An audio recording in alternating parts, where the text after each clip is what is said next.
की बात आई तो शिवानी कहीं चली गई थी या शिवानी से कोई दुश्मनी हो गई थी? तुम अगर ये जब मैंने चिट्ठी का रीजन पूछा कि मुझे क्यों नहीं दी, तो कहती है कि तुम बदतमीजी से बात करती हो। अगर किसी को बहन मानती है ना तो उसको उसके जो गलत काम होते हैं वो मुंह पे बोला करो कि अगर मैं आपको भाई मानती हूँ तो आप मेरे मुंह पे बोलो कि बहन ये तुम गलत कर रही हो। चिट्ठी के दायरे में भी लिख के आप बता सकती थी अगर आप बढ़ाना चाहते हो आगे। अगर नहीं बढ़ाना चाहते हो वो तो मैं कहूंगी कि ये झूठे रिश्ते मत बनाओ यहाँ। बहन मैंने कभी किसी को माना नहीं, लेकिन मैं छोटी बहन तुमको मानती हूँ, ये कह के एक अच्छा, मैंने ये भी सुनने में आया था कि आप उनके लिए एज एक ईमानदार आदमी काम करते, जब भी कोई बात होती थी घर में आप उनको जाके बताते थे एज छोटा अखबार। मुझे वो चलो छोटा अखबार न्यूज बना दो, ठीक है, अच्छा लग रहा है मुझे। उनका काम ये था कि शिवानी अगर मुझे तुम कुछ भी मानती हो तो पीठ पीछे मेरे कोई भी बात होती हो अगर तो मुझे जरूर बताना। मैंने कहा ठीक है दीदी, अगर होती होगी मैं बता दूंगी। तो मेरा काम ईमानदारी का। आप कुछ भी बात करो कि चंद्रिका अब ये है, चंद्रिका अभी अपने रूप में नहीं आई, तो मैंने ये बोल दिया कि दीदी ऐसे ऐसे बात। तो आप मानती है चंद्रिका अपने असली रूप में आ गई या फिर आने वाली है? अब वो तो आप ही बता सकते हो, 10-12 लोग घर में है वो भी बता सकते हैं, ये मुझे बताने की क्या जरूरत है? मतलब आपके साथ गलत हुआ? मेरे साथ ये मुझे गलत लगा, मेरे साथ गलत हुआ, मुझे पर्सनल गलत लगा कि अगर आप बहन किसी को मानते हो, अगर आगे बढ़ाना चाहते हो तो उसकी कुछ भी गलती हो तो वो आगे बढ़ाया जा सकता है। तो भैया बहुत अच्छा लगा शिवानी कुमारी के साथ बात करके। Aman Malik, news reporter, BBC news. Thank you, मुझे भी बहुत अच्छा लगा। शिकार कहाँ दूसरा मेरा रणवीर भाई को लेंगे खत्म। साथ इंटरव्यू कर रहे हैं हमारे इस चैनल पे जिसका नाम है बिग बॉस न्यूज, और ये बहुत दर्शक देखते हैं, बहुत लोग आपको पसंद करते हैं, आपकी आवाज को पसंद किया जाता है।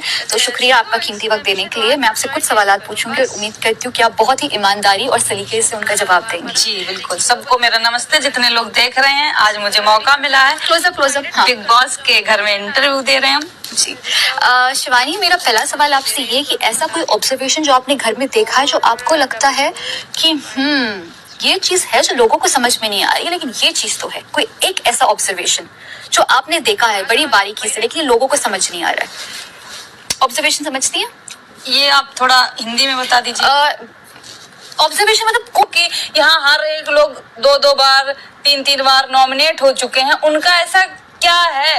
क्योंकि अगर वो कोई गलती करती हैं तो वो उनके पति ले लेते हैं उनके ऊपर। हम लोग बिल्कुल अकेले हैं, अगर कोई गलती करते हैं तो समझाने वाला नहीं है, ऊपर से ये बोल दिया जाता है कि वो बदतमीजी से बात करती हैं। अगर हमारे पास भी एक अच्छा इंसान समझाने वाला तुम्हारे जैसा दिमाग वाला हो तो हम भी आज हो चुके हैं, तो कहीं ना कहीं ये असर पड़ता है आदमी का कि मेरा पति मुझे बहुत अच्छे से समझाता है सब कुछ बातें, तो कहीं ना कहीं वो बहुत सातिर दिमाग से खेल रही हैं। ठीक है। और आपके जहन में ऐसा कोई शख्स, लड़का या लड़की जो आपको लगता है कि वो बनने की कोशिश कर रहा है या कर रही है पर है नहीं, जिसको लगता है कि उसको सब पता है लेकिन वो एक्चुअली बहुत बेवकूफी से खेल रही है या खेल रहा है?